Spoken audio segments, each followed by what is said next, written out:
मेरे प्रियो, हो सकता है कि आज हम अपने मजबूरियों में हम काम पे जाते हैं। ये आप सबका होगा, केवल मेरी गवाही नहीं, आप सबकी गवाहियां यही होंगी कि मैं मजबूरी से काम पर जाता हूं।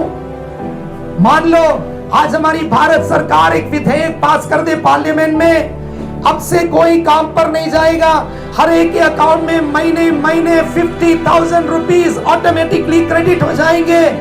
मैं आपसे पूछना चाहता, कोई काम पे जाएगा क्या? फिर वो नहीं जाएगा, क्योंकि उसकी मजबूरी खत्म हो गई है। और भारत सरकार नहीं करेगी।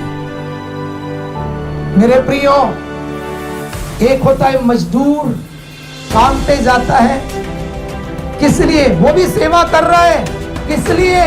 कि वो काम नहीं करेगा, उसको तनख्वाह नहीं मिलेगी, तनख्वाह नहीं मिलेगी तो उसका परिवार नहीं चलेगा।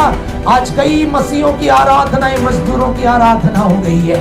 उनकी आराधनाएं केवल चंगाई के लिए, उनकी आराधना केवल आशीष के लिए, उनकी आराधना केवल छुटकारे के लिए है। और आज मैं आपको फर्क बताना चाहता हूं। हो सकता है कि मजदूरों के समान हम आराधना करके चंगाई मिलेगी, आशीष मिलेगी, हम जो चाहते मिलेगा, पर शायद स्वर्ग से आप वंचित हो सकते हैं। उसके लिए मैं आपको वचन बताऊंगा। पर एक होता है पुत्र सेवा करता है। पुत्र अपने घर में अपने घर में रहकर वो काम करता है। वो पापा से नहीं कहता है। हो सकते हैं कुछ बच्चे होंगे, पर ऐसे बच्चे होते हैं जो घर में काम करते समय अपने पापा से नहीं कहेंगे, पापा मैं आपकी गाड़ी धो कर दूंगा, शर्त ही है कि आप मुझको 1,000 रुपए देंगे। तो फिर उस पुत्र में और नौकर में कोई अंतर नहीं है। जैसे नौकर मजदूरी के लिए कर रहा है, वैसे पुत्र भी मजदूरी के लिए कर रहा है। पर मेरा और आपका परमेश्वर, जिसने मुझे और आपको पुत्र पुत्रिया होकर बदल दिया है, परमेश्वर ने मुझे और आपको दास नहीं बनाया है, दासी नहीं बनाया है, उसने मैं नौकर नहीं बनाया है, उसने मुझे और आपको बेटे और बेटी का अधिकार दिया है। हालेलुया। तो मैं और आप कैसे सेवा करना है? बेटे और बेटियों के समान परमेश्वर की सेवा करना है। बेटा बेटी कभी भी पापा से काम करने के लिए पैसे ही नहीं लेगा, उनके जूते की पॉलिश करने के लिए पैसे नहीं लेगा, उनके कपड़े प्रेस करने के लिए पैसे नहीं देगा, क्योंकि उसको एक विश्वास है, मेरे पापा का सब कुछ मेरा है।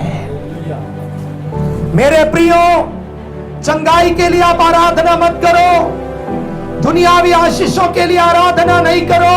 यदि परमेश्वर ने मुझे और आपको पाप से स्वतंत्र कर उसके बेटे बेटी बना दिया है, तो उसका सब कुछ मेरा और आपका ही है। इसलिए निस्वार्थ सेवाएं करना है।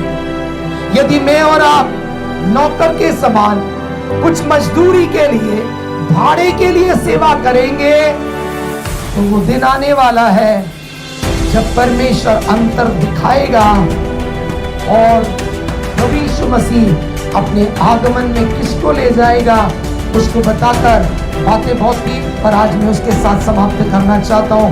यदि आप चाहते हैं यीशु के आगमन में प्रभु यीशु मसीह आपको बहुमूल्य संपत्ति समझकर अपने साथ ले जाना है, तो आज से अपनी आराधनाओं के तरीके को मुझे और आपको बदलना है। मैं और आप इस संसार में प्रभु की सेवा और आराधना भाड़े के लिए नहीं करना है।